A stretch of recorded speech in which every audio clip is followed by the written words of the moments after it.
So most people think that their next promotion is the thing that will prove to themselves that they are good enough. They think that achieving that next goal will demonstrate to themselves that they can do it. Or they think that when they reach that next goal, they will finally be happy. It's the whole "I will be happy when" phenomenon. Yet we know that the satisfaction from goal achievement is actually fairly short-lived, and it might feel good for a bit, but it will not necessarily undo all the crushing stress that you underwent in order to achieve this goal. Overworking, anxiety, feeling like a failure, hating yourself, being in a lot of fear. If these emotions feel familiar to you in the goal achievement process that you usually partake in, it doesn't have to be like this. There's actually a way more effective process and a way more effective strategy in achieving your goals that is more enjoyable and more sustainable. So if you're interested in this, keep watching. But before we carry on, I really want to encourage you to subscribe and like this video, because I'm really hoping to bring psychology and high performance techniques and tools to everyone that wants them. And by subscribing and liking, you're really helping me out and helping everyone else out that's interested in these topics.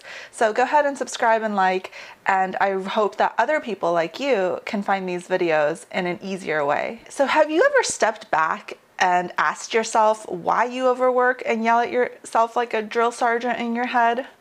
I'm guessing the answer is that it keeps you motivated. And after all, if you stopped, you would become sloppy and lazy. You want to be productive and high achieving, and this is the way that you've learned to get there. You have a positive result from your current thought patterns, so why should you change them? Yet this doesn't mean that your current models are sustainable or enjoyable. You engage in a lot of suffering in order to achieve the things that you achieve. And you kind of feel like life is on hold until you achieve these things. Most people who strive towards various goals and achievements, they think that these achievements will finally prove to themselves that they are the type of people that can achieve these goals. They seek out the achievements out of a sense of scarcity and lack. They do not have something, and the achievement will allow them to have it. In most cases, this may be self-esteem or valuing oneself, or even feeling like you're worthy of love and acceptance. And let's be honest, we all want this. And so we all strive towards our goals and our next achievements, whether it's the next degree, the next job, the next promotion. The big secret is that it doesn't have to be like this. There's actually a more enjoyable and effective way to achieve goals that doesn't make us have to kind of pause our lives and go through this tunnel of suffering in order to achieve the goal. And the big shift needs to occur in our own minds. And the key difference is belief. So first, let's talk about exactly what is a belief. A belief is essentially a thought that we've thought over and over and over and over again, to the point that it's so habitual and automatic that it just comes to our minds so easily that it feels true. And a lot of it is based on feeling. It's something that just feels true. The issue is that a belief is not necessarily true. It is just something that has become a habit. Oftentimes, beliefs are created in childhood. They are created over years or decades of life in which you think one thing and you utilize your environment and your life experience in order to prove this thought. Once you've kind of engaged in this loop in which you think something and then you prove it, then you've created a belief, and it essentially sustains itself. And just like any habit, beliefs are quite difficult to undo. You need a lot of sustained concentration and effort to undo a pre-existing belief. But the first step is to understand that beliefs are not necessarily hard truths. And for a lot of us, they feel so true that we don't even question them. But if we are able to conceptualize that a belief is not necessarily true, then that is the first step in undoing the belief. So when it comes to beliefs and achievements, I really think we have the causality wrong. We often think that, okay, if I just achieve this one goal, this one thing, I will finally believe in myself. Like, I will be that person that I've always wanted to be, and I will be just full of happiness and everything that I've ever wanted. The issue is that oftentimes when we look at high performers or people who have achieved great things, we see that actually the belief needs to come before the achievement, because the belief is what causes the achievement. It's what creates achievement. And it does so in this way. Because achievement is difficult, There are lots of pitfalls and lots of issues that are going to come up. The people who believe in themselves, who believe that they can create this achievement, are the people that will follow through during the pitfalls. They are the ones that will persevere. So it essentially creates a self-selection bias of people who believe in themselves are the people that are at the end of that finish line, of that goal, of that achievement, that they persevere, they finish the race, while all the people who didn't believe are the ones that just quit, they staggered behind, and they weren't able to achieve that goal. Okay, so if you're a little bit confused by this, that's okay. We're gonna do 2 examples to really showcase how this can play out. So let's talk about someone that is interested in a promotion. It's a very common goal, very common kind of achievement that people strive towards. And so this person that we have, they don't believe in themselves. They want that promotion, they want that goal, but they really doubt whether they can get it. They have really no idea if they can do it, and they don't really work on the belief. They just kind of like believe what they believe, and that's not something they focus on. But they think that if they can achieve this promotion, they'll finally get that like sense of self-confidence that they've always wanted. And that feels pretty enticing to them. So they start working towards the promotion. They come at it from a sense of doubt. They come off stressed and kind of needy to other people. They're scared to ask for feedback because that might mean that negative feedback would derail them and really hinder their motivation, because their motivation is fragile. They're full of anxiety and they have a high amount of negative thoughts.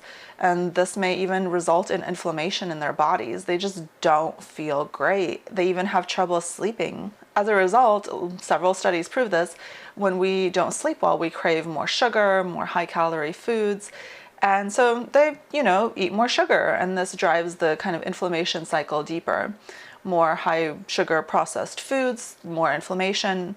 They feel crappy, they engage in more maladaptive behaviors. Maybe they, drink more, maybe they stay up later, maybe they start avoiding tasks and procrastinating. So they try to make up for this by staying later at work, but they aren't as efficient at work because their minds and their bodies aren't really working to full capacity.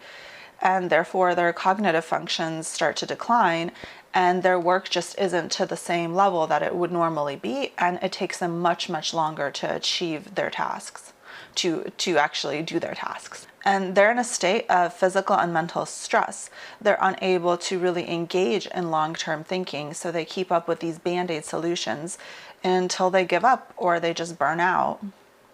And they feel like a failure. They start to accept the fact that they're just not the type of person that can achieve this goal. They just don't have what it takes. You can kind of see how like every little thing can kind of lead to a cycle and almost spiral out of control in this scenario.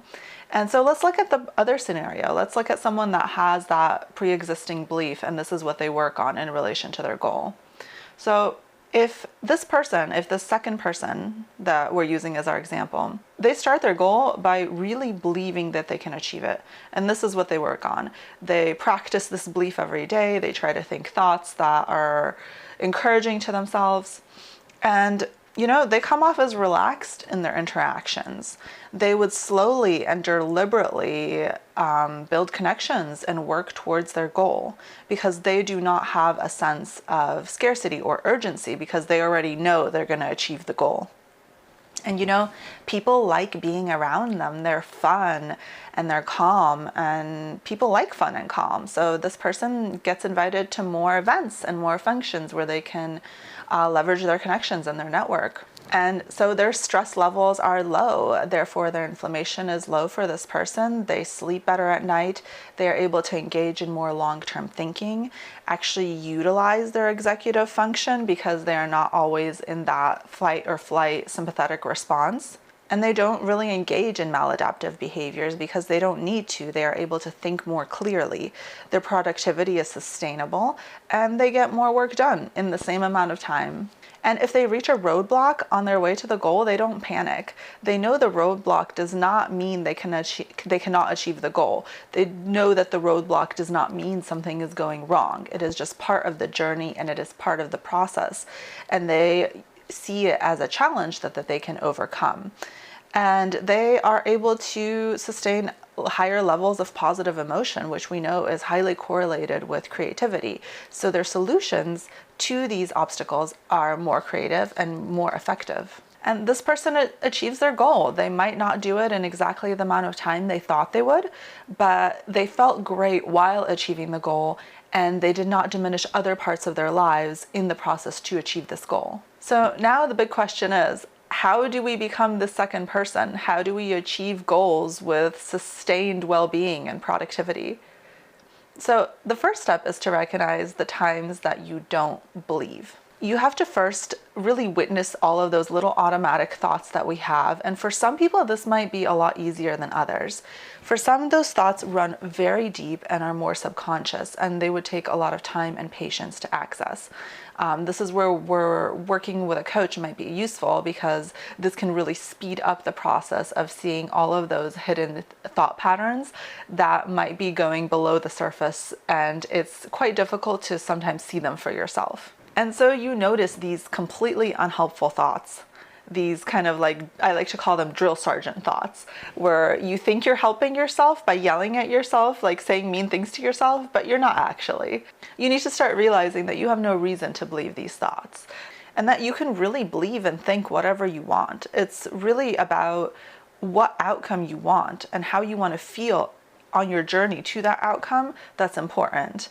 And you can think whatever thought allows you to achieve that outcome in the most sustainable and effective way. And yeah, so automatic thoughts, the reason they're automatic is because they come automatically to us, and they're difficult to stop. It's not that you're going to be able to completely stop thinking your automatic thoughts, but as you notice them, you're going to have the opportunity to perhaps reframe them, which means essentially you allow yourself to think a second thought after that automatic thought that allows you to be more in line with a productive, healthy state in relation to your goal. So one way that I like to teach automatic thoughts and how they work is to have you think about, like, you're scrolling whatever social media site you use, maybe Facebook, Instagram, Twitter. And so you're scrolling that site and you see like a lot of fake news headlines, right? This is like a huge problem for us right now. And once in a while, you'll see an article that you're just like, that's stupid, completely untrue, and they're just basically fear-mongering. And so what you typically do is you just scroll right past it. You're not going to click on that headline. You know it's dumb. And so what's interesting is that our negative automatic thoughts are just like this. But the issue is that we feel so personally attacked by our automatic thoughts that we believe them right away.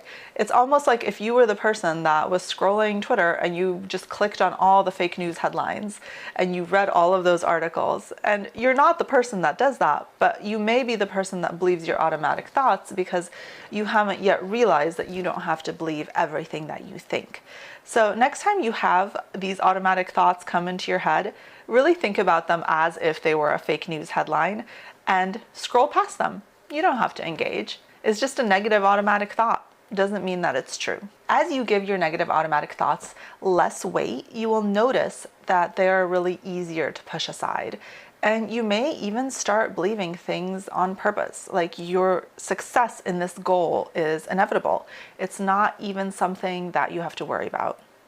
So you can go enjoy the process and live your life as a person with success and an actual life that they like. As always, I hope this was helpful in your journey to helping you achieve your goals. And I have a lot of videos based on psychology principles to help you achieve sustainable success and a life that you love living. In addition, I always have a couple of intro client sessions each week that I keep open on my calendar. So if you're interested in working with a coach, just having a free intro session, use that Calendly link below, and I'd love to meet with you. And I will see you all next week with another video.